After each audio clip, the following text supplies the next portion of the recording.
Oh, welcome to the collective, where you'll hear all things collecting and much, much more. I am your good looking host, Zack Mo, also known as Pancreatic Stem Cell Research. And I'm your better looking host, Collector, also known as Collector. What? Pancreatic stem cell research? Yeah. I don't know. I don't know who's ever called you that.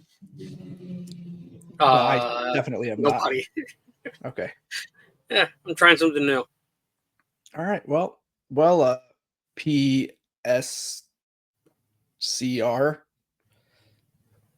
Pancreatic Stem Cell Research. Yeah, that was good. Yep. PSCR. Yep. PSCR. Pisker. Zack Mo, better known as Pisker. There you go. So it's on you, bud. Let me ask you a question. I have questions for you. Yep, I got answers. How was your week in collecting? You know, I thought you might ask that. Yeah. Seems on trend. My week in collecting was good. We got Stellar Crown drop this week. Last week we started ripping Stellar Crown. I am a huge fan of Stellar Crown for multiple different reasons. It's pretty solid. And I've really enjoyed ripping Stellar Crown. Really, really, really enjoyed it. I ripped a handful for myself. A majority of it was on stream. But you know, between trades and whatever extras and stuff, I ended up getting a couple Dosh buns. 2 of the full arts, 1 for each of my kids, and then 1 of the SIRs for my wife. Dosh bun looks just like my dog, so I was pretty excited about that. That was a nice little addition to the collection. What else did I obtain for my collections this week? This is a sneak peek. I just obtained some Mighty Morphin Power Rangers sealed packs of trading cards. So be on the lookout. Be on stream. Some of them, some will be for me. But yes, I'm going to stream those if people want them. It might be something that people don't want. Like, I'm a huge Power Rangers fan, but some people just very niche. Yeah. Right. You either will want to rip those a lot and be super stoked that I have them, or you'll be like, I'm not even going to watch this. But I'm excited for them to get here. I feel like whenever you get like niche things like that, they always sell out. People just there's always a few people. Yeah, I didn't get to. I got 50 packs, and I'll keep whatever doesn't sell. I'll just keep for myself. I still have my childhood binder of Power Ranger cards, so that was cool. I was excited about that. And what else? There was one other thing. Oh yeah, today this happened today, which is awesome. In the wild, I found these old EV tins that Sylveon is on them, but I think they were called the EVV tins. Mm-hmm. And they have 2 packs of Evolving, a pack of Brilliant, and a pack of Fusion. So as a sealed collector, that was pretty exciting. I found 3 of them at Target. I opened 1 immediately, like while I was walking around in Target to see what packs were in it. I was obviously going to buy it no matter what packs were in it. And I don't advise that you do that. Don't do that unless you're definitely buying it no matter what. But I was buying it no matter what. And I was like with my wife and kids. At Walmart. Yeah, right. But yeah, it had the good packs. So I took the other 2 as well. So that was a dope find. That was really cool because those things, like finding Evolving Skies in the wild is getting harder and harder. Did you rip the packs? I ripped a Brilliant and Fusion and hit a Butterfree Hollow. The 2 Evolving packs are right next to me, right here. They'll probably make their way to stream at some point. I'm starting to run like we have a danger low, dude. Rip. I'm running so low on Evolving, and I can't find any more. I had it lined up. I was supposed to get another 50 packs this week, but it fell through. So I need to find. He has them right in front of him. Yeah, but like with the background, like you could see how terrible the background is. Oh yeah, that got here this week too. You see those boxes back there? No, I see those cardboard boxes behind my hand. Sure. The whole room is stacked with Sam's Club boxes. Full of what? Sea and Sky collections, Crown Zenith Sea and Sky collections. Nice. I have them like wrapping around the entire room behind me. I got a lot of those this week. I forgot about that. Those are also for long hold sealed collection, I'm not going to sell the boxes are huge. I'm not selling them on stream. So that's just sealed collection long hold. It's like such a good product. Should get a So storage unit. the thing about, so people do that. Like a lot of sealed collectors have storage units, but it really eats into your ROI because let's say your storage unit costs like $200 a month. That means your product has to appreciate more than $200 a month in value. Like whatever's in your storage unit has to appreciate more than $200 every single month. Okay, so you have a yard. Get one of those shacks. My yard is where I can't fit a shack in my backyard. I have 2 sheds currently. This is my backyard setup. I have 2 sheds, a playground, a very small pool, a garden, a gazebo, a very small yard area, a fire pit area, and like a little patio. Then literally like every square inch of yard is accounted for. You want to hear my yard? So, sure. I don't What's know. your New York City yard look I'm like? on the second floor. I don't have one. You're in the old garden apartment. Yep. That's a pretty solid week in collecting, though. Yeah, I don't think there was really much else. I got I don't know when I got a Kill Tony t-shirt. I think that was maybe 2 weeks ago. And it came with a sticker, and I was stoked when I got the Kill Tony sticker, which was like, oh, maybe people feel that excited about my stickers when they get them. So I was like, that's pretty cool. I think people like the stickers. I've had so many complaints when I forget stickers. I got new stickers too. I always complain when you don't send me a sticker. Yeah, I know. You complain about everything, though. I got new stickers. Let me see. I'm Jewish. It's what we do.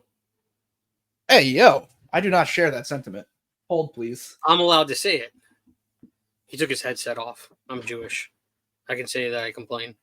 Because, us Jews, we complain. There's not enough schmear on my bagel. I like good schmear and lox on my bagels.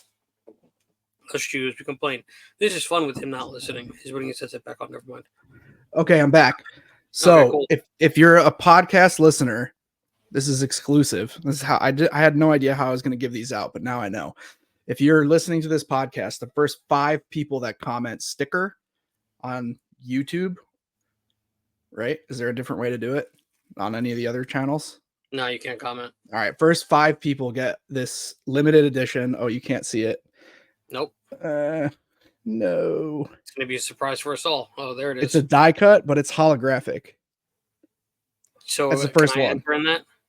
No. First 5 people get a holographic die cut Collectors Club sticker. First 5 people that comment sticker on YouTube will get one of those shipped with their next order. And then I'll have like runner-up prizes as well. But I was stoked on that. The new stickers are here.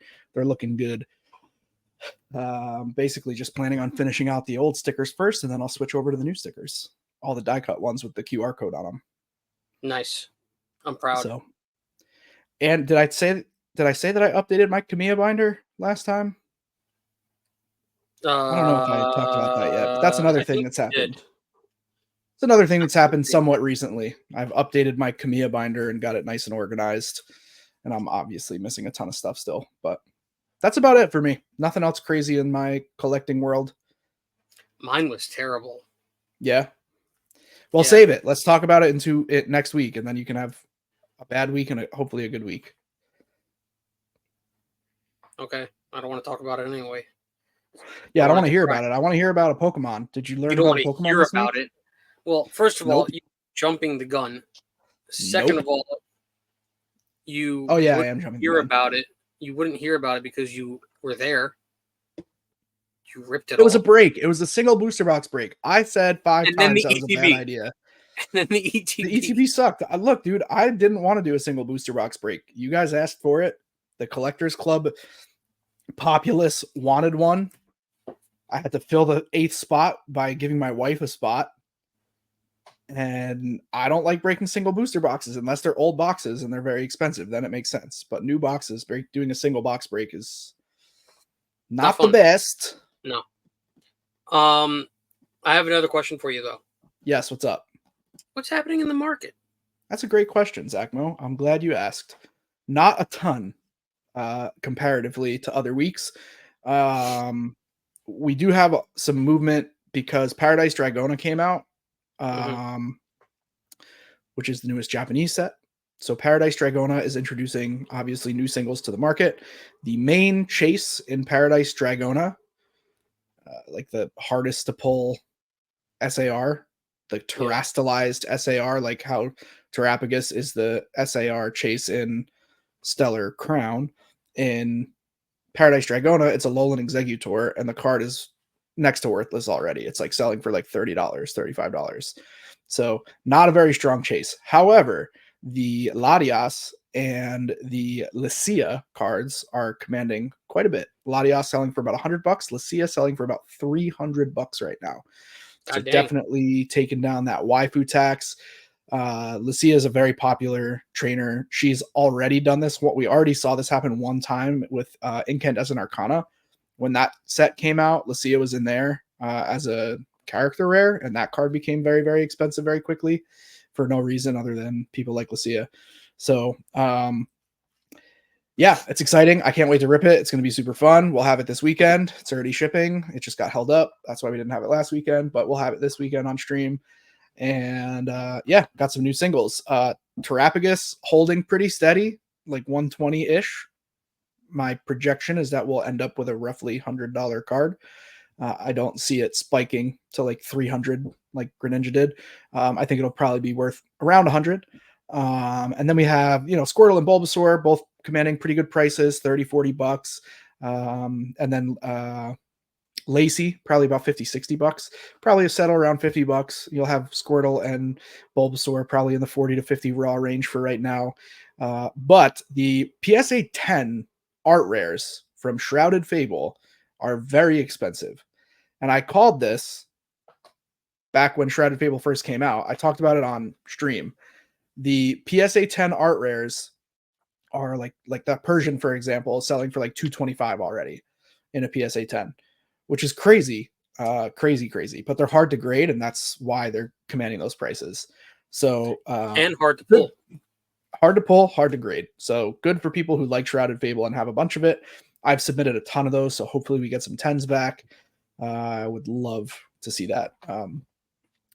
And 151 still creeping up. We got a reprint, kind of. We got like more booster bundles introduced in very, very, very small quantities. Nothing large like we were expecting or hoping. So maybe we'll still get a 151 reprint. ECBs are literally 75 to $80 a piece right now, like market price. It's crazy. It's Wild. way quick for that to happen with a set. So 151, I'm still expecting some kind of reprint. Twilight Masquerade still super strong, 145, 150 a box. A brand new set for the most part. I mean, it's 2 sets old. That's crazy for a box to hit that price that quick. And this is something that nobody will remember unless they've been collecting for a long time. The last time we saw that happen was actually with Battle Styles. That was one of the most recent sets to go up in price that quickly, where it just like didn't make sense that it was going up so fast. And it was just because of like the timing of the market and the amount that was printed. And then eventually with Battle Styles, we got like a huge reprint, and that just crushed the price. So Twilight Masquerade, very strange to see such a quick rise in price, but a very strong set, grounded by Greninja. Greninja still performing super well. Stellar Crown also holding really strong. Normally those prices drop really quick, but people are realizing like, hey, we're not getting reprints of this set, so we should probably not sell them $2 above distribution cost. Like we can slow down for a couple of weeks and like be a little more calm the way we're selling this. And you're seeing like what happens a lot is you get people into the market, and as soon as a set comes out, they're like, let's say they're new and they're just trying to get their distribution numbers up. They take on way more product than they can reasonably sell, and then they're stuck underneath the product. They've got all their money tied up in this one set, and they need to free it up for the next set that comes out. And the sets are coming out rapid fire fast right now. So they have to dump the product to get that money back, and they basically dump it, make virtually nothing. A couple $100 for $30,000 worth of volume. They make a few $100, and then they just rinse and repeat. And we're finally starting to see that like slow down a little bit, because we're not getting reprints of any of these sets. The only Scarlet Violet set we saw reprinted was base. We haven't gotten reprints of anything yet, so likely when we see reprints, we'll probably see 151 for the holiday season. I still think that'll happen, but that's creeping up quick. Then the next one we'll most likely see is Paldea Evolved. That would make sense because that's Scarlet Violet 2. And then we'll see Obsidian. They might skip Obsidian because it was just not super popular. But then we'll see like Paradox, Temporal, Twilight. I like Obsidian, as you know. A lot of people rip Obsidian, Yeah. but it wasn't as popular. And because it wasn't as popular, there's still a healthy supply of Obsidian. It is going up in price. I think we talked about that 2 weeks ago. Yeah, that was a really loud one. I think we talked about it a week ago or 2 weeks ago. Obsidian's still like pretty healthy price tag for a set that a lot of people would say isn't very strong, but not ripped as much as something like Paldea or Twilight. Those are sets that like people are chasing to the ground. The cool thing about Stellar Crown, I think, and I'm interested to see like how this turns out in the market long term. It's a very small set, and because it's a very small set, it seems like it feels like the pull rates are good. Like they feel great. From watching stream, they look pretty good.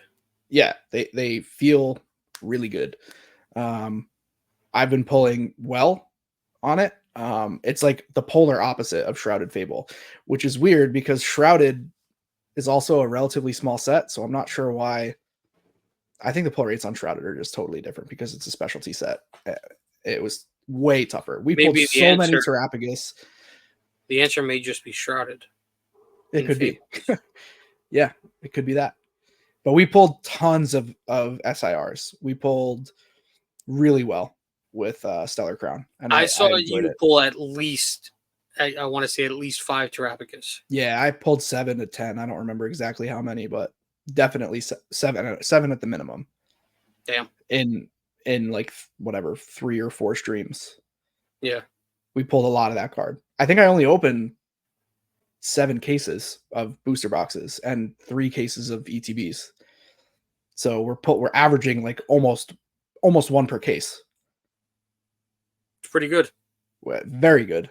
Greninja's like 1 every 4 cases is basically what it worked out to after I did my own analysis. This is not like real analysis. This is just like my personal experience. This is my anecdotal experience with the pull rates. Greninja's much harder than Terrapagus, which is why it's much more expensive as well.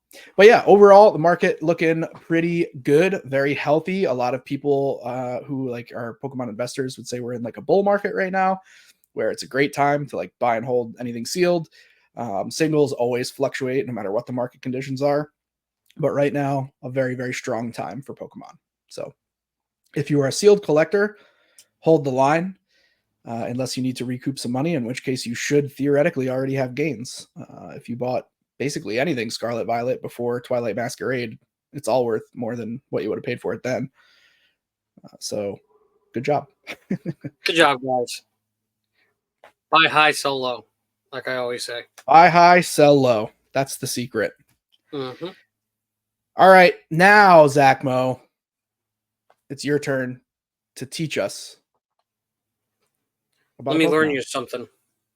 So, this week, Pokemon Highlight was suggested by our good friend Drew. Solid Shout out Drew. Shout out Drew. I can't speak. He suggested Arcanine, which is a Pokemon, as you know, I love. So I was very excited to do some research on it. Fire suggestion for sure. What'd you say? Fire suggestion. Fire suggestion. Absolutely. Yes. So, in doing my research, Arcanine is definitely known for its speed. It is said to have, it can travel 6,200 miles per day, which is a lot of miles. That's a lot of miles. That is a lot of miles. Going into what it was based off of, it's based off of Shisha. I don't know if I'm pronouncing that right. Shisha. And it is no shot I can pronounce this word. Ryukwan,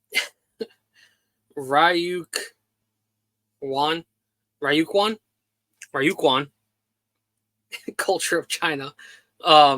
It's basically it's like a mythical lion and dog type creature, and it's actually most likely you've seen these. They're fairly popular, I believe. They look like little dog lions. They're always outside of a house. Yeah, They're outside foo of dog. a house. Right, so they're called the shisha. I wonder if foo dog is like the Japanese version. I used to Possibly. sell them at an old job that I had. We sold foo dog statues. Well, Oh what no, I'm Chinese learning. guardian lion, foo dog. Yeah, it's like the stone version of it. It's called a foo dog. All right. Well, I guess then the actual creature was called the shisha. Yeah. Shisha. Shisha. Oh my god, there's so many sick tattoos of Arcanine as a foo dog. Well, that makes sense. I Oh, they love say how Pokemon highlight and he's just Googling shit. I'm listening to you and I'm learning at the same time. These tattoos are sick. Keep going. So the shishas were placed outside of homes to ward off evil spirits. And there's a story that a shisha came to a village. No. I'm telling you it wrong. I read it before and I didn't screenshot it like an idiot. Um, some dude, some dude, wound up in a village with a shisha necklace, and the village was being attacked by a dragon serpent type. I almost said Pokemon, mythical creature that closely resembled Gyarados, which is interesting. And the shisha had warded it off and protected the town. And the story gets better. Um, I'm sure it gets a lot better if it's not told by me. But yeah, also, Arcanine is a legendary Pokemon, and it was supposed to be a part of the legendary in Blue and Red. I don't know if many people know that. Did you know that? I did said know yeah. that, but I Um, don't think everybody knows that. I did know that. So Arcanine was like in the Dex. Arcanine's Dex entry has him labeled as legendary, but the they like decided. the I know that they decided prevailing that theory the is dog. I remember reading a long time ago that they decided that the dog didn't go with the birds. yeah, it was supposed to be So Articuno, they Zapdos, and Arcanine was the right, original legendary trio. right, and then they And then they were decided to like, that nix doesn't that, make sense. Yeah. and so they made it the three birds, but it was supposed to be the two birds and Arcanine. Hmm. Which, I mean, if you look at it, it is a very legendary looking Pokemon. Pretty fucking dope.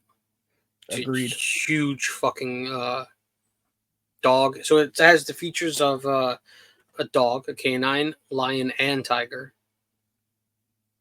It's pretty cool. I like them. Agreed. Arcanine's fucking dope. Arcanine's a super dope Pokemon. It is. So 6,200 miles in a day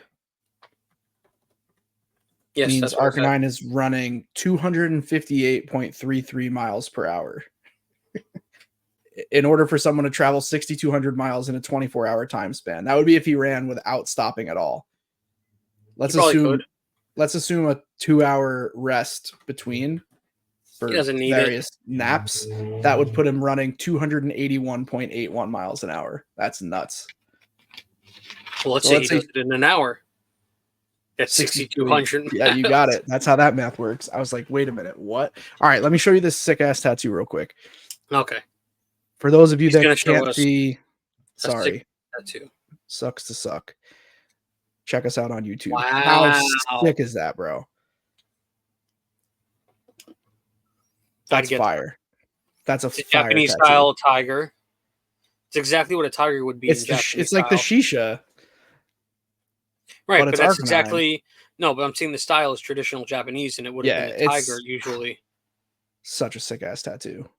That is actually a really sick tattoo. All right. You want to pay for it? I'll put it on my back. No.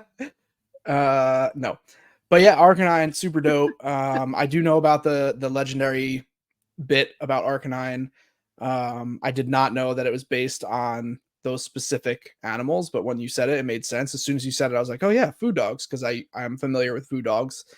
And they actually, as I was Googling, they say that Growlithe is like a food dog. So I guess maybe a food dog is like a smaller version, or like the Hisuian Growlithe is a food dog, and then like Shisha is like the evolved form or whatever. But But yeah, Arcanine's super dope. That was a good I one. was also Drew, reading good pick. that Hisuian Arcanine eats rocks What? and dirt. Why? It eats rocks and dirt from lava eruptions to maintain its body. I don't know why. That's what it does. It eats rocks? Yeah, Where did you read that? I don't know. In some thread somewhere, maybe on Reddit. I don't remember. I was reading a lot of. Rockhead Hisuian Arcanine. I don't see it. I Google searched Hisuian Arcanine eats rocks. That's crazy. That's what I read. It eats rocks that are and dirt to maintain its coat. I might have said, or body. I don't remember. All right, well, I guess I'll have to look that up. It checks out. I mean, Hisuian Arcanine is fire and rock type. Exactly. So I'm just telling you what I read. To maintain. Just put that, because I don't know what the rest of the word was. No, it doesn't say that. I don't see it. But I believe you. I'm sure it's somewhere on the Intergoogles. Yeah. I was just trying to find out why. But that's okay. I'm sure it exists. That's a very cool fact about Arcanine. He and Cam Patterson both really like rocks. That they do. And neither of them are ours. Mentally challenged. Okay. All right. Well, I on tried today's to be politically episode correct of on that. How to Get Canceled Quickly. I tried being politically correct on it. All right. I don't know. I don't know if that's politically correct. Anything else you want to say about Arcanine? It evolves from Growlithe. It does. Okay. So I want to talk about something this week that I don't think we've delved into pretty much at all. This is off the cuff, listeners, so you'll have to forgive us for when we stumble upon questions that one of us doesn't know the answer to. But I want to talk Marvel, another huge collectible IP, I guess is probably the best way to put it. Many different facets of the Marvel universe can be collected by people. Something that has been a big part of my life for a long time. And I just wanted to get your take on it. You and I have never talked about this. Well, half my Funko Pops are Marvel. All right, so let's talk Marvel, man. What Marvel do you like? What Marvel do you not like? All right, well, I'll hit you with my favorite Marvel characters, maybe. We'll start off there. All right. Should we do like top 3? Okay. Spider-Man. Hold on. Oh man, I was gonna say we should write them down, but Spider-Man's not my number 1 anyway, so that's fine. Spider-Man, Hulk, and who would be my third? Maybe Logan. I mean, it really depends on where we're talking. Are we talking MCU? Are we talking comics? Are we talking cartoons? So that's the thing about Marvel, right? Like, does it have to be separated by that? Do we have to identify it by not necessarily comics versus movies? Because, for example, Fantastic Four, awesome comics. I loved Fantastic Four. You didn't like the movies? What? Those movies were great. I don't give a shit. They weren't bad, but like the comics were amazing. It was peak Jessica Alba.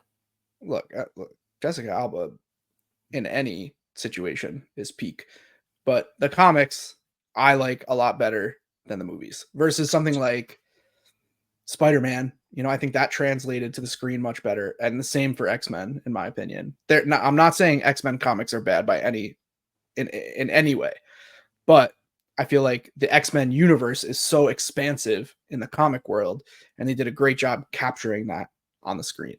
Well, trying to shrink it down. Exactly. Right. I feel like Fantastic Four was a little campy as a movie. Yeah, I mean, I still enjoyed it, but I agree with you. I get what you mean. Flame on! Like, come on. Could we have done better? No, it was Chris Evans. I think we could have done better. At his peak. Just done Not Another Teen Movie. He was hot. Yeah, he was. All right, so we had Spider-Man, Hulk. Hulk Spider-Man, is Hulk. interesting. We got to revisit that, and then maybe Logan for number 3. Maybe Logan. That's a tough one for me. I do have quite a few Deadpool pops, but that's just because of the movies. Really, I had never really gotten into Deadpool comics. Yeah, so I guess I can give you my top 2, which is Spider-Man and Hulk. Got it. Neither are in my top 2. And if we go to top 2, it becomes a little harder. For sure, number 1 is Gambit. Okay. That's like 100%. That's number 1. Number 2, that's a tough choice, man. All right. Well, if you have 3, give me your 3. Logan for sure is a contender. Right. You don't get better than Logan. That's why. I know. Like when I was thinking 3, Logan was right there. That was the first one that popped into my head. Gambit's always been my favorite because I have liked playing cards and like hand magic, like sleight of hand magic. And I've collected playing cards for a really long time. So Gambit's always been a favorite of mine, or my favorite, I guess. Logan is just like all around badass. So it doesn't like you're saying, like it really doesn't get too much better. Yeah, really. He's probably going to be on like 90% of people's top 5, let's say. Like 90% of Marvel fans would put him top 5. You have to. I'm sorry. Yeah. I like Nightcrawler and Beast like a lot. So you're really an X-Men. I'm not like all X-Men, but I just like them as if I'm only talking about one singular character. Well, no. So far, your top 4 have all been X-Men. I know, but I'm only like, who else? Like Nightcrawler is dope, dude. I used to play as Nightcrawler in Marvel vs. DC on Sega Have you ever Genesis. played Nightcrawlers? I don't. Shout out Always Sunny fans. You'll get that. Go ahead. Okay. So Nightcrawler I think is super dope. But like other characters, like the Thing, for example, like I don't think he stands alone as like a top 5. Despite I really like his character, but is he a top 5 Marvel character? No, I don't know. Me. And then like who else, like what else do we have? Who else is a contender? Like I know for you said Hulk and Spider-Man. So for me, Spider-Man is not close to the top. Maybe it's a New York City thing. I don't like what's happened with the Spider-Man franchise. What?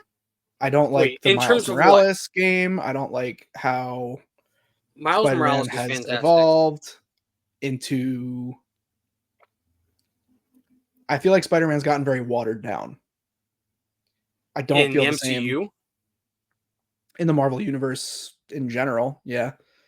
I mean, I haven't kept up with the comics, but the games. Let's talk MCU. The games are fantastic. I'm not saying they're not good games. They have great playability, but it's watered down Spider-Man, especially Miles Morales. In what sense is it watered down? Give me an example, because I'm not comprehending what you're saying. Similar to how I felt about Fantastic Four. The appeal to everyone, money grab, felt more important than staying true to Spider-Man and who Spider-Man was and capturing any level of like darkness and grit that existed. Now, again, I'm asking, where are you pulling this from? Are you pulling this from the MCU? Are you pulling it from the games? Well, for Miles Morales, I'm talking about the game for sure. Miles Morales game, I'll give you that. That game was put out, I feel, too quickly. It wasn't as long as it should have been. It was a very short game. I cannot remember if the PS5 had just came out, and that's why they released it so soon to package them together. So I'll give you that.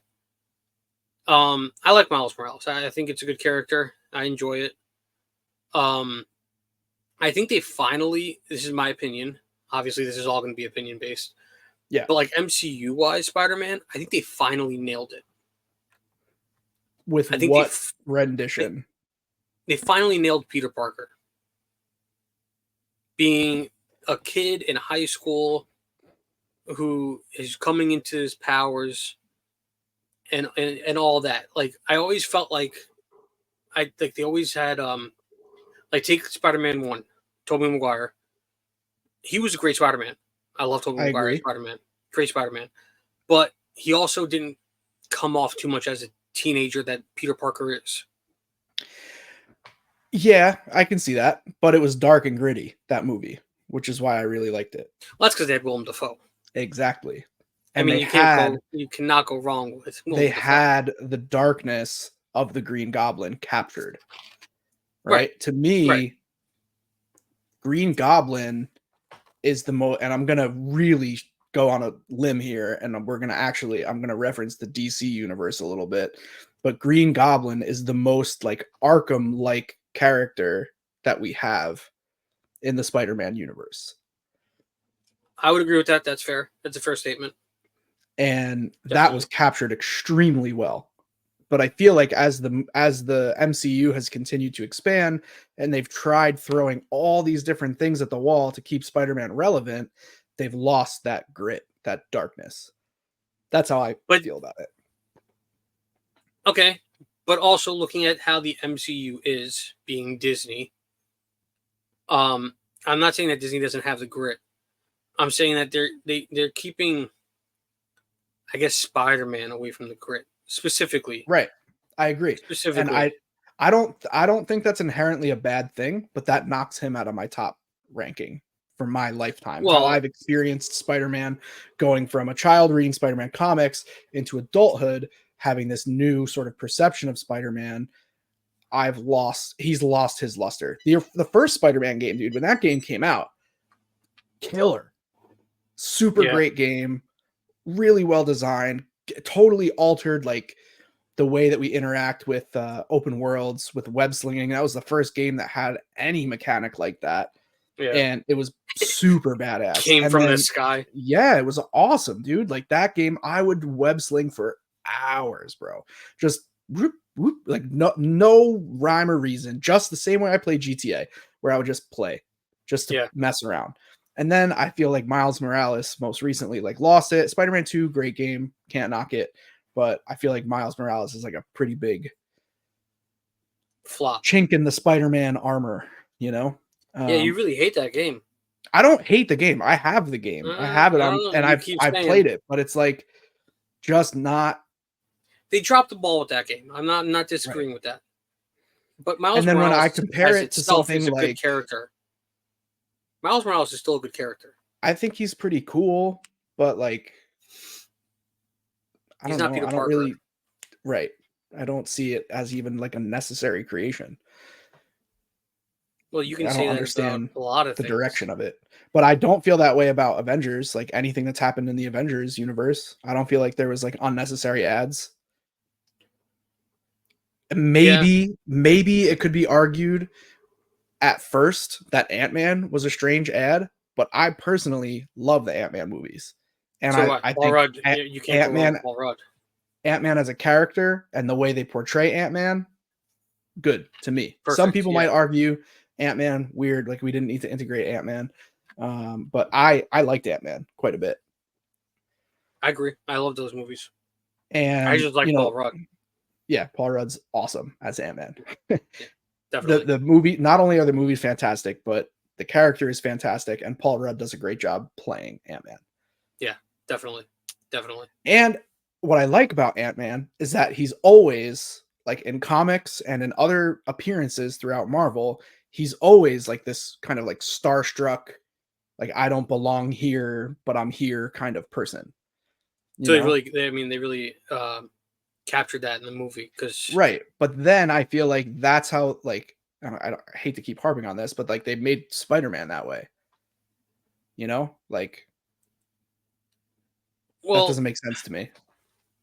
Spider-Man should be this like standalone, absolute top-notch superhero. Well, he's just your friendly neighborhood Spider-Man. He's not. I mean, in the comics, yes, I'll give you that. But in the MCU, they took it a different direction. They did. I feel like what happened with Spider-Man, now that we're talking about it, Spider-Man has gone backwards in age and in depth and grit and weight, whereas they've evolved the rest of not the entirety, but a lot of the other Marvel universe has evolved. Go ahead, call your timeout, and I'll defend my case. Going back to they lost the grittiness. Did you watch the last one? I don't even know what it's called. Maybe No Way Home. Yeah, that was. Oh no! I watched Homecoming. So you missed two of them. Maybe. I There's think I got Homecoming, Far From tired of it. Home, and No Way Home. No Yeah, Way I Home think. was actually pretty fucking dark and gritty. All right, well, I'll have to give it a watch. But I Now that think I'm thinking about it, and between Homecoming and listeners, Miles Morales, I was like, what's happened to correct Spider-Man? me if I'm wrong, but to me, I'm not telling you, I'm telling our audience to correct me if I'm wrong. But to me, that No Way Home felt pretty dark and gritty. There were some real dark moments in there, and I'm surprised you haven't watched it. To be honest, It out may of the have come three out MCU at Spider Mans, it's my favorite. it may have come out at like baby time, like around when I had one of the kids. So that could have precluded. Like I still haven't seen Deadpool versus Wolverine, which is a tragedy. It is. But I'll make my way out to see it eventually. I'm behind on a lot of the movies. No Way Home should be on the top of your list All right, I'll add it. because I think that was my favorite one out of the MCU ones. You I'll said add you it to wanted to the go back to list. the Hulk. Yeah, but I had a different point that I was making. Hold on.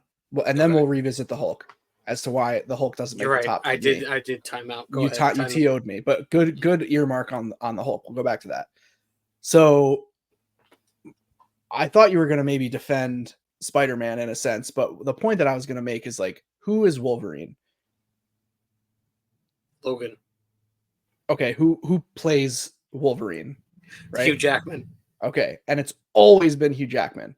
And Right. we've watched, in my opinion, we've watched Wolverine go from young, fit Hugh Jackman to now significantly older, still fit, still Okay. badass, I was waiting for you but to make we've sure you watched put it his in there. character, age.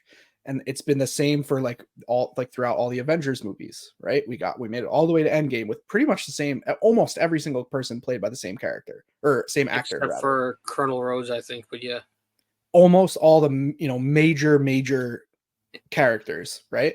Spider-Man, we've seen 4, 3. and it seems like 3, and it seems to me like they're just getting like going backwards in age, and it's getting younger, and Right. that's maybe why I stopped at Homecoming. But that's why I like it, because I think that they finally nailed it. Peter Parker's not supposed to be. If we're going back to the beginning of Spider-Man, if we're going to getting bit by a spider Mm-hmm. and he's fresh into Spider-Man, he's a teenager. He's in high school. Right, but at the time I was 7,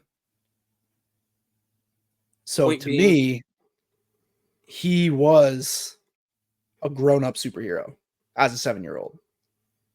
You know what I'm saying? And now I'm 35 and Spider-Man's 15 or whatever.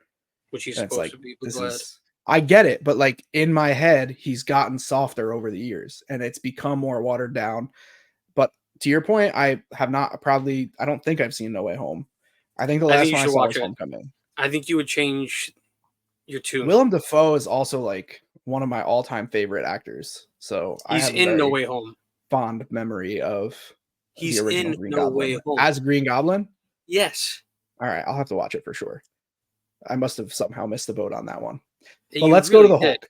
Let's go to the Hulk. What Hulk is number 2 for you? Comic book Hulk? Like when you said Hulk, are you picturing comic book Hulk? Are you picturing Not oh my MCU god. Hulk. That's what I was what's his name? Oh my god. Mark Ruffalo. Thank you. Mark Ruffalo Hulk? Or are we talking Lou Ferrigno Hulk? Okay, Like, so all right. Well, let's break that down. The Mark Ruffalo Hulk. Let's break that down for a second, because we've gotten 2 different Hulks with Mark Ruffalo. You've gotten actual Hulk and we've gotten Professor Hulk. Professor Hulk, not a fan of. Regular Hulk with Mark Ruffalo, loved him. I thought they did a great job with that Hulk. I don't know what it is about the Hulk, but I've always been just a fan of it. I don't know if it was the Eric Bana movie when I was a kid that just got me hooked, and then Edward Norton's fantastic portrayal of Bruce Banner. Edward Norton is another god tier, A-list, S tier. S tier, yeah. S tier, yeah. What does an S even stand for? What the fuck is S tier? Super, I think. I don't know. I always thought it meant super. Edward Norton's top notch though. Yes. And he did a fantastic job playing Bruce Banner. Um, but yeah, I don't know what it is about the Hulk. I've always just been a big fan. I'm not knocking the Hulk at all. I don't have the same gripes with the Hulk that I do with the Spider-Man franchise. I don't put Hulk as top because I think probably because like both my mom and my dad really liked Lou Ferrigno as the Hulk. Mm. And it's like I just grew up in a Put a different sour era taste in your when that mouth. was Yeah. very it didn't put a sour taste. Like he's cool. It's cool, but it's cool as like a nostalgia thing because my parents liked it. And it's just not how I perceive a superhero. And on top of that, I never really was into the Hulk comic series for whatever reason. I think I just didn't have it in my rotation. And like, so I used to read comics like weekly. I would ride my bike to the comic shop See, and I pick up was my never a 5 new big comic comics. reader. I read comics every week and I always had the Fantastic Four. I always had X-Men and I had Spider-Man. Mm-hmm. And Hulk was never in my rotation. I think I pretty much steered entirely clear of DC. I think there was like one Batman series that I read, but pretty much like Fantastic Four, I read the most out of all of them. Mm-hmm. But X-Men I read quite a bit and Spider-Man I read quite a bit as well. But I was never like a huge Incredible Hulk fan. I don't think there was anything like new and exciting at that time when I was reading comics. I would have been reading back issues. There was nothing Yeah, coming out weekly, that I'm makes sure there sense. was something, but There was also a PlayStation 2 game that I had that was based off of the I Eric. never played it. It was based off of the Eric Bana movie, and that shit was fun as fuck running around as the Hulk. Yeah, I bet. loved that. I loved that. I remember playing that as a kid and just destroying everything and having so much fun destroying everything. Man, dude, I'm getting flashbacks to sidetrack from Marvel for a minute. I'm getting flashbacks of a game called Rampage. You remember that game? Of course, N64. Yeah, you like climb up the building and punch out the windows. You had the gorilla. You had Yeah. the lizard. Yep. I was gonna say alligator, but you're right. It's like a lizard type thing. Was there one more? I don't know. Yeah, there were 3. I don't remember what the other one. Oh, you said gorilla. I was gonna say monkey. I don't remember. We can come back to it. I'll find them. Well, this is gonna bother me. Can you Google it right now? I am doing it right now. Okay, that's gonna bother me. And I'm sure everybody listening to this is like, "What are you two fucking idiots?" It was the gorilla, the big lizard. Oh, the mouse, Curtis. Gotcha. It was like a crazy looking mouse. Yeah. Yeah. I guess they re-released it on GameCube too. That was a different game. It's called Total Destruction. Oh, and a wolf. That's the one you're thinking of. That's right? the one I'm thinking of. Yeah, yeah. Yeah. There was actually more than 3. But this is probably moving into the GameCube era. But what you're thinking of is the blue wolf. Yeah, that's why when you said mouse, I said yeah, but I was still there's a white mouse. But yeah, here it is, the t-shirt, the OG t-shirt. Here, I'll share screen again. Such a dope game. Yeah. I loved Rampage. We really got off topic with this one, but there's the t-shirt. Oh, whoops. Can I share this screen instead? Share this tab instead. There you go. That's actually a dope shirt. That is. It really is. But there's a mouse that I recognized right off the bat as well. Where was it? That might just be fresh in my memory from you said GameCube. Yeah. That's maybe why I thought of that. Curtis the mouse. Curtis the mouse. Sounds like a scary character. Did I take my pills today? I did. It's hard for me to screen share it. Anyway, I'll stop sharing that. Okay. Let's get back to Marvel. We can talk about Rampage and other amazing video games another time. So I was talking about the video game and how that game was awesome. Yes. Have you seen Thor Ragnarok? No. I think I put it on and fell asleep. I tried to watch it with my wife and I fell asleep. I think that's my favorite movie in the MCU that has the Hulk in it. They really nailed it. I loved him. He was great. He was great. I have a hard time with Thor. always pretty much have. I was never a huge fan until MCU. And I don't know if it's just because, Chris Hemsworth is a stud. So I'm going to tell you why I had a hard time with Thor. Have you ever seen the movie, the 1987 cult classic Adventures in Babysitting? I don't think I have.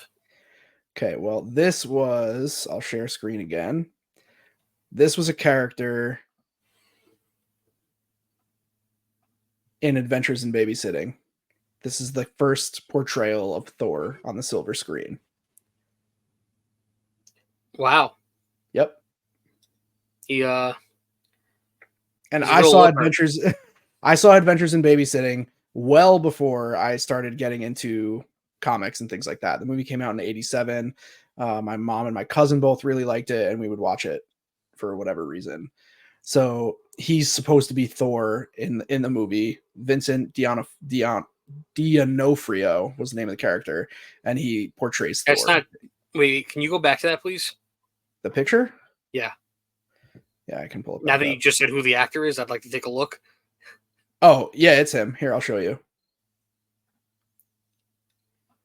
For those of you who don't know who that is, yeah, you'll know as soon as I show it right now. He's on Law and Order: Criminal Intent. He actually is Kingpin in the MCU. Yeah, now I see it. Yep. That's wild. He was also the villain in Men in Black. He's been in a ton of stuff, and whatever. Thor was always like cheesy because of that to me in my head. And I realized that a lot of this is on me. Like a lot of what I said about Spider-Man is on me. A lot of how I feel about Thor is on me. But it's my truth, man. It's just how I feel. Well, your truth sucks. Yeah, well, whatever. Gambit is still king. I like Gambit, but I really like Channing Tatum as Gambit. You got to watch the goddamn movie. All right, relax. No, I will not relax until you watch it. It's that good. So you were never, I heard you say you were never into comics? Yeah, I mean, I think I read a few. I remember reading a lot of Captain America. I was very big on Captain America as a kid. My wife's a big fan of Captain America. Is she a big fan of Chris Evans, or is she a big fan of Captain America? Captain America before Chris Evans. Okay. So yeah, I was into Captain America as a kid, and I remember reading some of those comics. I don't know why. I just really wasn't a big comic book reader. I was more cartoons. Did you have access? Like, was there like a comic book shop? There was one like literally like right up the block from me. Oh man, it was a big part of my life for a while there. All my comics are gone now, but I had comic boxes and everything at home. I would go every single week, twice a week, I think, to the comic book store and pick up. I had a box, nerd. A box at the comic book shop where like they had boxes for lots of people, but basically they knew like what I was reading, what new issues I was reading, and when they would come out, they would get put into my box. And so when I would go, I didn't have to like shop the store or anything. I would just go and like pick up all the newest editions of everything that I was in the middle of reading. Like a pull box. Yeah, not really. Like a subscription more than a pull box. Well, I mean, they would pull the specific comics for you and put it in a box. Oh, yeah, sure. Yes. In that regard, yes. I thought you were referring to like a pull box that people do on streams. I don't know what that is. A pull box? It's like the slabs are like a pull box the way I do slabs. Oh, most people don't offer any kind of trades on a pull box. That part that I do is unique, but a pull box is just a box full of either singles or slabs, and you pick a random number. Now I understand. And you get a pull. Yes. In the UK, they are called dip boxes, not pull boxes. Well, because you dip in. Yeah, I get it, but it's a unique thing. So you dip in and pull. So what did you? I'm sure you. Other than you said you collected Funko Pops, right? Marvel Funko Pops, but I have, yeah. Did you collect anything Marvel related as a kid? Yes. All right. I knew we would. And when you said Marvel, when we started the conversation, I had remembered what I used to collect, and then I lost track of that because you brought up Rampage. I used to collect Marvel cards, Trading trading cards. cards. The Yes, OG 93, 94 Fleer Ultra Marvel cards. Very cool. sure. I don't know if that's They what they were were. called, They were. but there was a card shop up the block from me. It was Louis Card Shop. Terribly nice guy. They're Albanian. I don't know what happened to him. Um, and I would collect Marvel cards from them. And I remember always liking the women because they were always scantily dressed. And I was a young man coming Yeah, in, that checks out. coming into myself. Coming into myself. That's what she said. Something like this. Do these ring a bell? Yeah, of course. These are the 94 Fleer Ultra Marvel cards. Yeah, I think I had all these, Yep. and I couldn't even tell you what happened to them. So here, well, keep going, and I'll show you. I'll tell you why I knew that that's what you were talking about. Um, I don't know what else you want me to say about. I used to collect Marvel cards from Louis Comics. I mean Louis Card Shop. They were Albanian. Um, but yeah, I definitely had. Me and my brother used to go all the time, and we would buy all sorts of fucking cards. I used to also have a lot of wrestling cards, but that's neither here nor there. It is here and there, but we'll probably talk about wrestling on a different episode. I used to have a lot of wrestling stuff too. Okay, I want to show you something. Now, this is not the 94 Fleer Ultra, but I just couldn't find it quickly enough. I am gonna show you why. While he's looking, No, it's here. I have it pulled up. This is why well, this was immediately on my radar as I've heard about these and I know about them. So here we have a BGS Pristine 10. mhm. Subgrades are 10, 10, 10, edges 9, 5. This is a very, very high grade for an So old if it was school 10, trading 10, card. 10, 10, it would be a It'd be black black label. label. Yep. Okay, it's good. So this is Wolverine. This is the That card 1990, looks very familiar. 1990 was when this card was printed. Okay. What do you think this card sells for? Oh, golly gee willikers.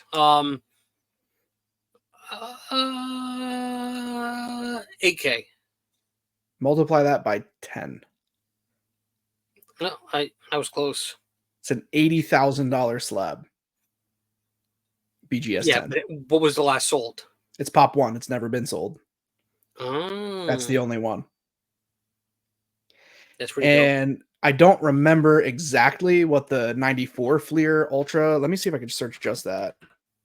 So what I was saying before you pulled that up is that for all of our listeners, I would like to hear who your top 3 favorite Marvel comic book characters are.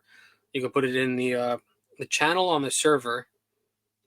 I think I finally said that correct. Yeah, you did. The collective, which I mean, if you've been here for what is this, the 15th, 16th episode, you already know where to find it. Also, in our YouTube comments, you can leave it there. Also, don't forget to comment sticker. Oh, yeah. First 5. Free sticker. I can't find the 94 Fleer Ultra one. But there's several very, very expensive, like Grail Wolverine cards. That's pretty dope. And yeah, I have gone through a giant collection of these. Trace, you know the name Trace from Collectors Club? Nah, Obviously. Oh, yeah. He runs our fantasy league. I don't know anybody. All right. Well, Trace had found a giant box full of Marvel cards and he had sent it to me and we kind of went through them and nothing was really grade worthy. So I ended up sending it back to him. But yeah, those Marvel cards were pretty spectacular. Trace, send me your Spider-Man cards.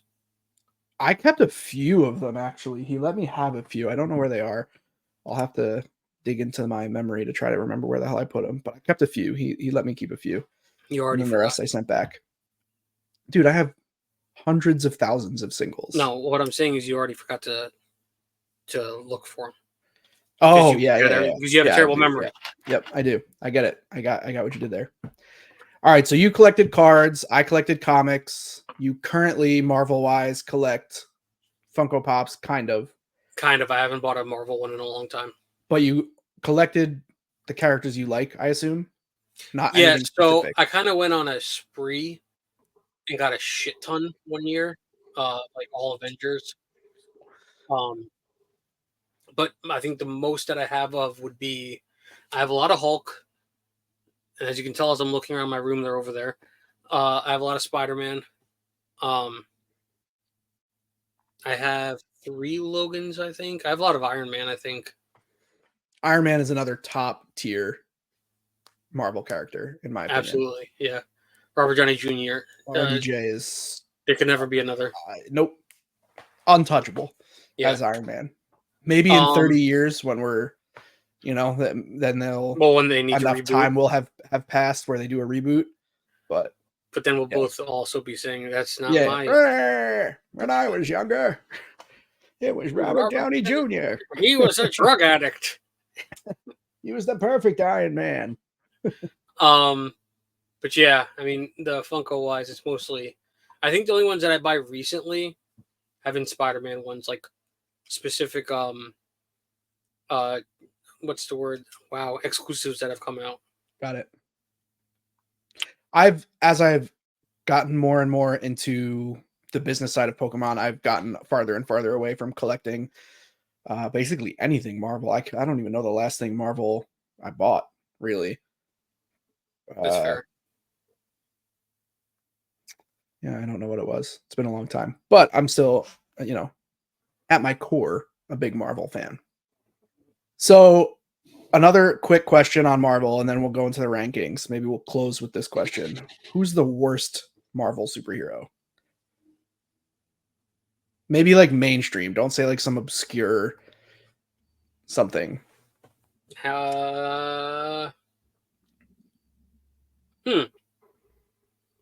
That's a pretty good question. Thanks. I just thought of it. Wow. I didn't have like a preloaded answer, but I'll give an answer and then we'll Google what the internet thinks is the worst Marvel character. Okay, go ahead. Go ahead, like give mine? Yeah, you said I'll give you an answer. I was waiting for your answer. I don't have because it is. I don't really have one either. It's a very tough question. Well, do you have a few in mind? I don't know if I can answer this. Gambit. Gambit's fucking dope. Wow. I mean, I really don't love Gamora, but I don't know if she's the worst. Definitely not the worst. I like Gamora. Definitely not the worst. That's a wild statement. I don't love Gamora. Why is that a wild statement? And I especially don't love Gamora's sister. I can't even remember her name. Nebula. I don't know what movies you have seen, so I can't really fault you on your opinions. But I do have a Nebula signed Funko Pop by Karen Gillian. That is the actress who plays Nebula. I don't know. I think you have to ask the internet. Yeah, well, the internet is going super obscure, which is not surprising. What do you see? I'm going to share screen this. This is awesome. So here we have a character. You can see my mouse on yours, right? Yeah, we can. Yeah. We have a character here appearing in the Angel series known as Armless Tiger Man. That's pretty terrible. How is that not the best? In the case of the Armless Tiger Man, Golden Age Marvel antagonist lost his arms in a machine accident and then dedicated himself to destroying machines anywhere and everywhere. He's like Batman if a MacBook had killed Thomas and Martha Wayne and also chopped off Bruce Wayne's arms. What does that have to do with tigers? Tigers are mean. And do they hate machines? Whoops, sorry. Do they hate machines also? Come on. When have you ever seen a tiger use an iMac? Never. Okay, wait. I want to go back. So my top 3 Marvel characters are Armless Tiger Man and then Spider-Man. All right. That's fantastic. Second on this list, the Incredible Hulk. Just kidding. It's a character in the Incredible Hulk known as Bi-Beast. No, this is not a monster attracted to other monsters of both genders. This is a monster with 2 heads. The Bi-Beast has battled Hulk on numerous occasions. Call me crazy, but I mostly want to know what happens to that bottom head when the top head takes a big bite of oatmeal or soup or something. Wait, where are the heads? Wait, right go back here, to the picture. right here. Here, hold on.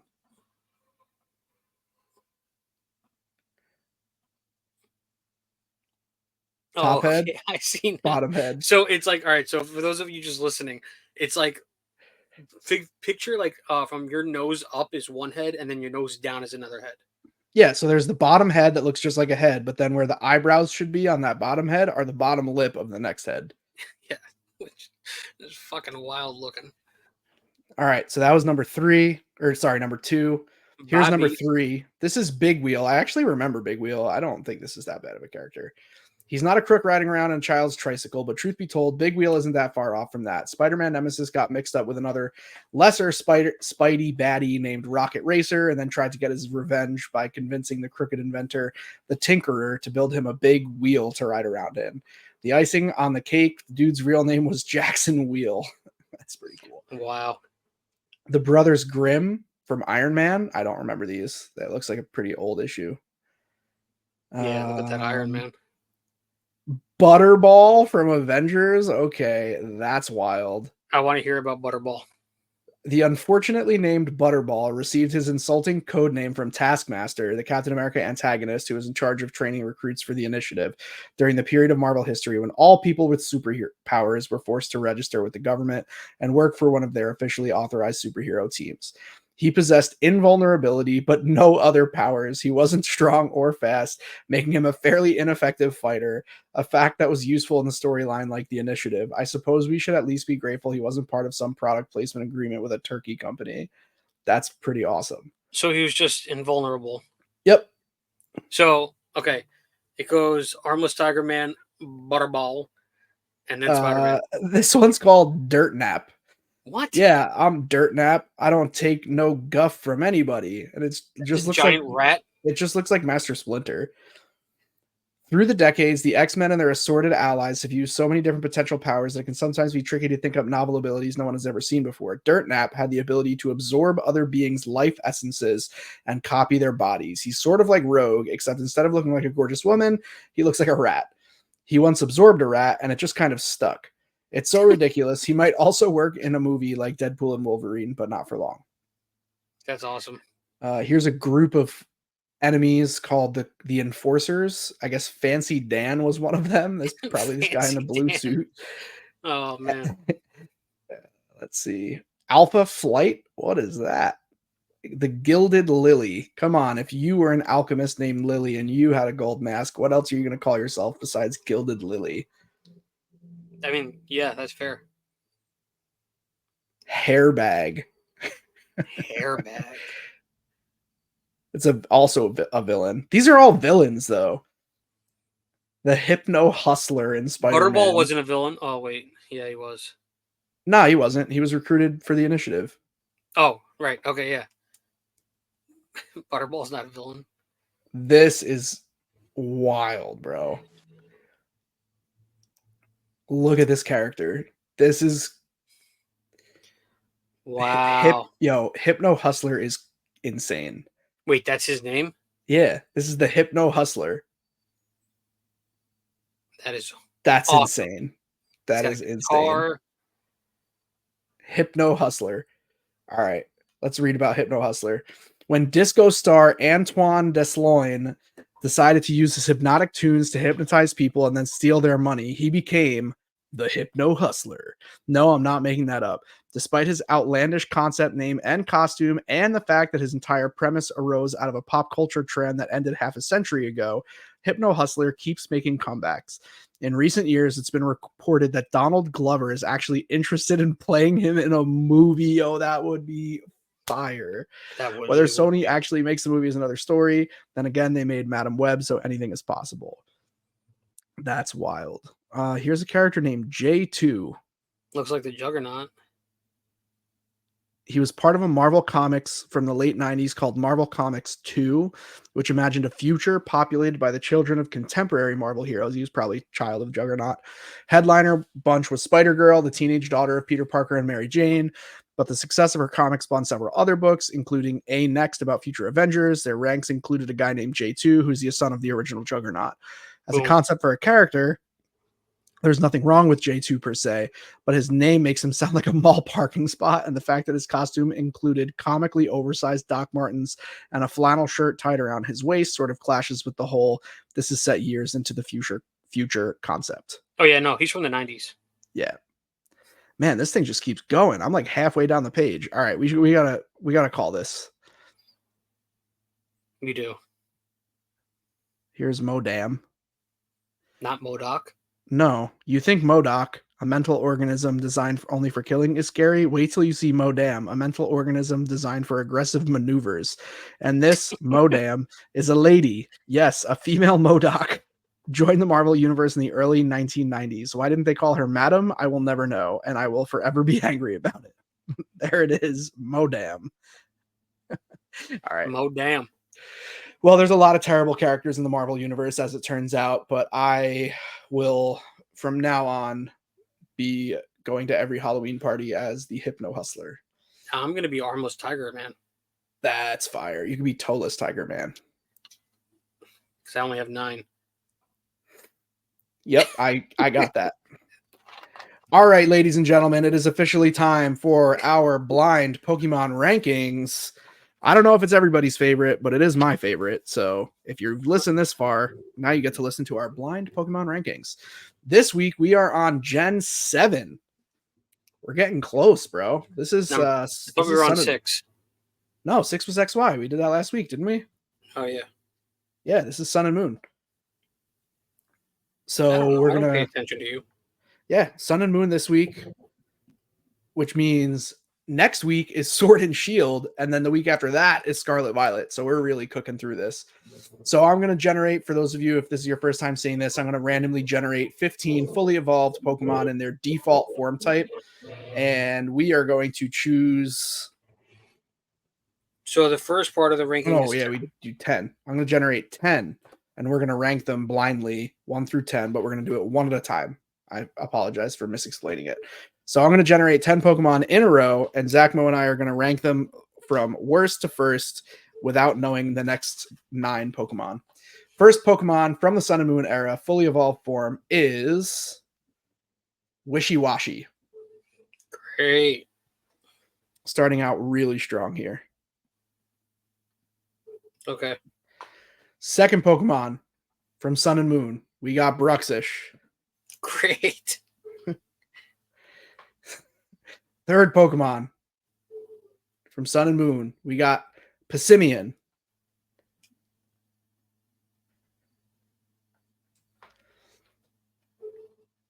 Stop autocorrecting. Okay. Fourth Pokemon from Sun and Moon, we got Lurantis. This sucks. Fifth Pokemon from Sun and Moon, we got Pheromosa. That's why I'm on Ozempic. Sixth Pokemon from Sun and Moon, Oranguru.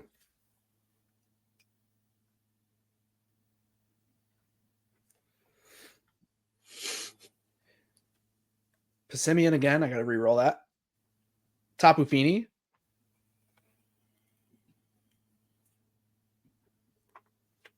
So we have 3 spots left. Wait, is that the water one? Yeah, it's the water one. I don't remember Tapu Fini's typing. It's water. I'm looking at it. It's water.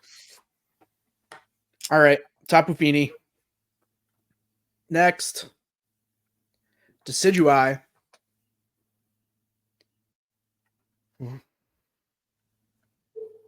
Okay.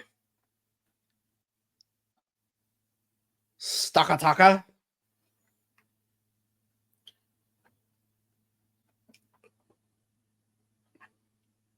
And finally, Komodo. What is it? Komodo. What is it? Komodo.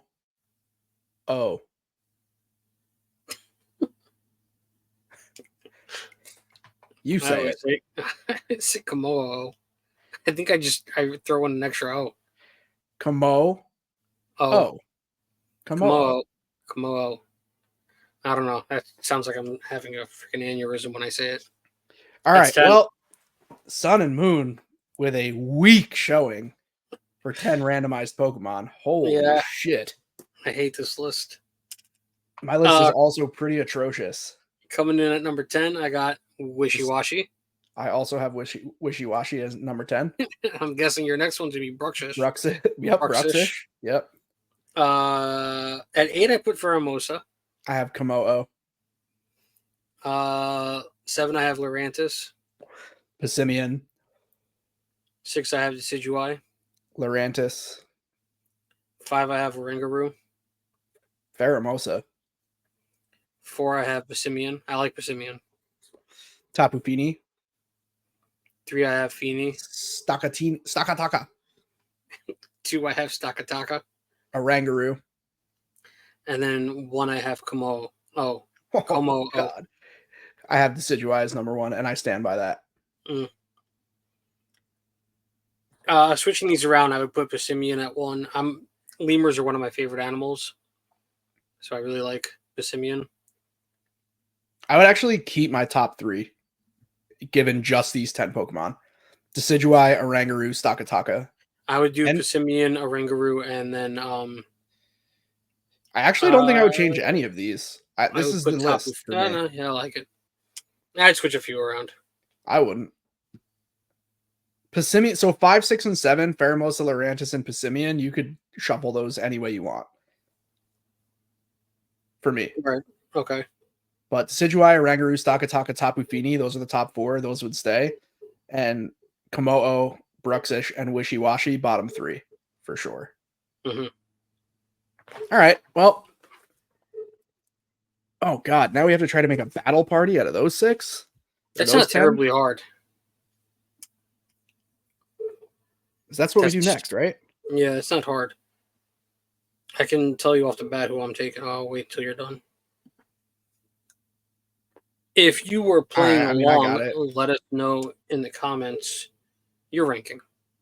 If you weren't playing along, you can just let us know your top 3 if you want, or your favorite out of the 10. Just let us know. Yeah, do that. Do that.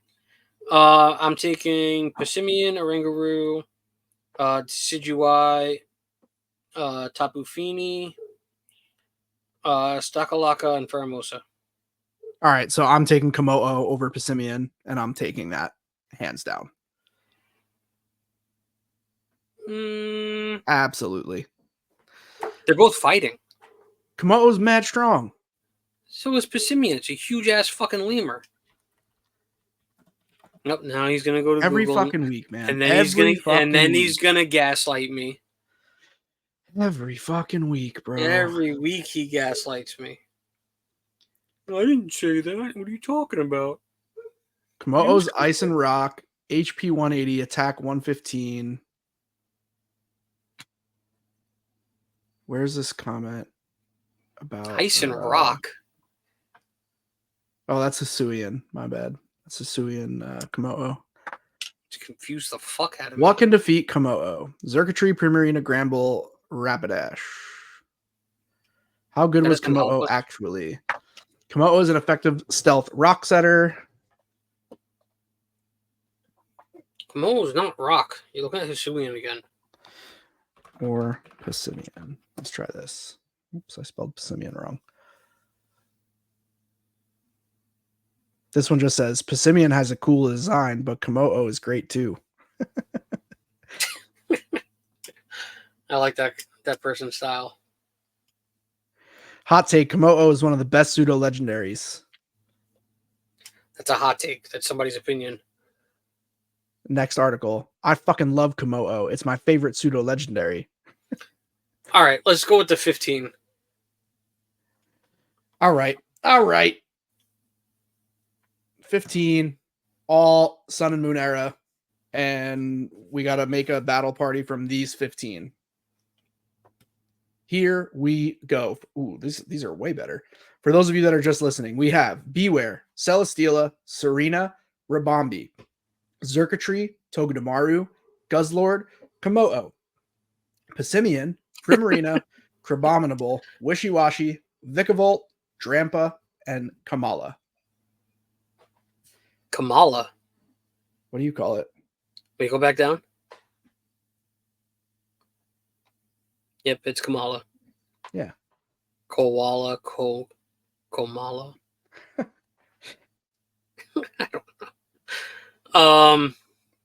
Okay. Boom, boom, boom, boom, boom. What were the bottom three again? Vikavolt, Drampa, and Komala. And boom. I got them. You always do this faster than I do. And I always win. Not always. Most of the time. I'd say it's like a Who am I 6 to taking for 7. 6?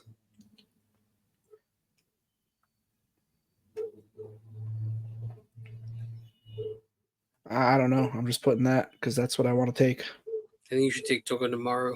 I'm not taking Togedemaru. I think you might do well with it. All right. My 6. Serena, Guzzlord. Yep. Oh, no, I don't have that. Xurkitree, Passimian, Primarina, and Vikavolt.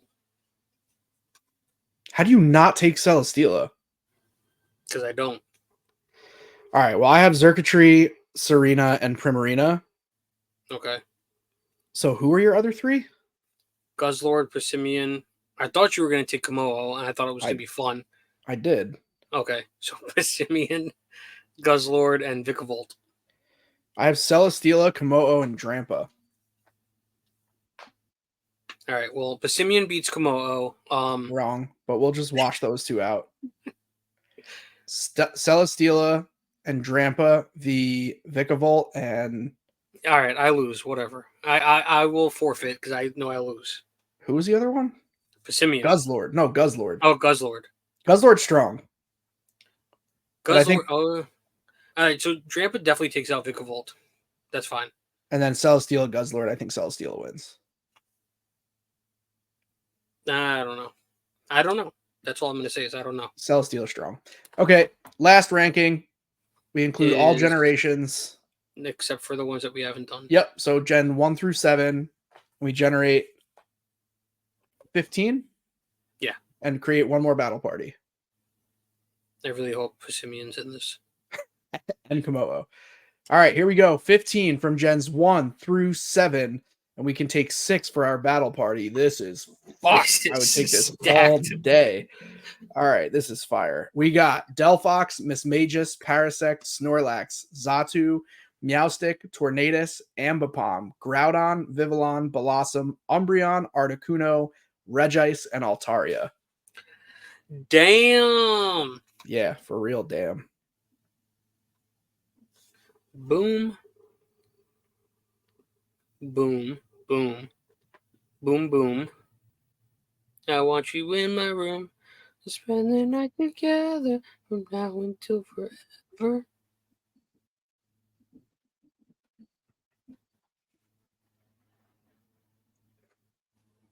And boom. Am I happy with that? Yeah, that's what I'm looking at. There's like 1 or 2 I'm like debating. I'm happy with it. I'm sticking with it. Going with my gut. I have no grass. Neither do I. So that's fine. Yeah, so neither of us took Blossom. All right. I'm taking Snorlax. Yep. Groudon. Yep. Umbreon. Yep. Altaria. No. Articuno. Yep. Delphox. Okay, so I was between Tornadus and Altaria, and I took Tornadus instead. Okay. That was it? Everything else is the same, yeah. And I was at the very end, I was like, do I want to take Tornadus or should I take Altaria? And I couldn't decide, so I ended up going with Tornadus. And I knew you weren't taking Tornadus because I know you don't like that whole line. We did talk about that last week. I knew. Look at it. I knew for sure you were not taking Tornadus. All of these is strong as fuck. Yeah, but all of these look like Pokemon. And then there's this dude on a fucking cloud with the weirdest goddamn tail. I knew you weren't taking Tornadus.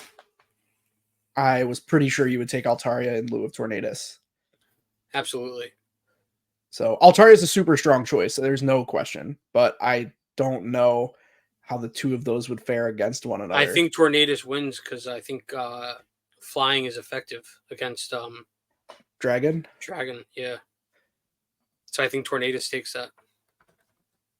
But I could be mistaken.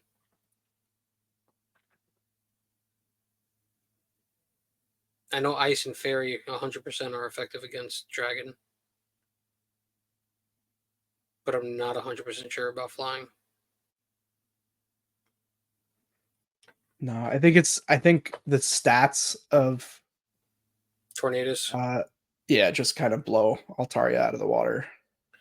Yeah, whatever. Unless I go Mega Altaria. Yeah, but that wasn't one of the options. No, I'm going to Mega Evolve it anyway. Altaria is very strong, and I don't know definitively whether Altaria loses instantly to Tornadus. We'll have to figure out a way. This one is the toss-up. Well, yeah. We'll have to figure out a way at the end of all this, like when we get through Gen 9. Somebody let us know, please. Like, how do we do all these battles? We could probably do them in Poke 2, but we would have to have, like, equal stat. We also have to catch the Pokemon. Yeah, I think I have most of them. Or we just spawn them. I can spawn them. I have a bunch of Flabébés. Starting with Flabébé. There's human error in that too, though, because we're choosing moves. It would have to be fully automated, like level 100 versus level 100, maxed out, max move sets. I also have a Reller army. There has to be someone has to know this already, like which Pokemon would win 1v1. So every Pokemon. There's got to be a way to learn that. Somebody tell us.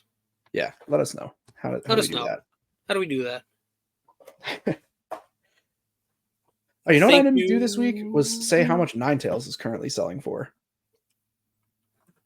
I don't think anybody asked. No one asked, but it actually looks like it went down a little bit. Let's see. Sell now. Went down. Buy high, sell low. Went down. To what? $11? Oh, this is LP. Why do they do this? Why? Why are you like this, TCG player? Why? 1025, 1262. It's the same price. Oh. It just hasn't moved. Still between $11 and $13. So get yourself a Ninetales. No. You should have got it when it was $6. So get it now before it becomes $6 again. Don't you want it? Oh, yeah. Buy high, sell low. That's the way. That's the way. Yep. That's all right. Do. That's that. Oh, that's shit. Thanks for tuning in to another episode of The Collective. This was super fun. Make sure you comment down below. Let us know who your favorite Marvel character is. First 5 people who say sticker are getting a hollow sticker. And brush your teeth. Random, but okay. Clip your toenails. It's very important. Okay. I've been Collector. I've been Perkis. What was it? I've been Zack Mo. Bye. Bye.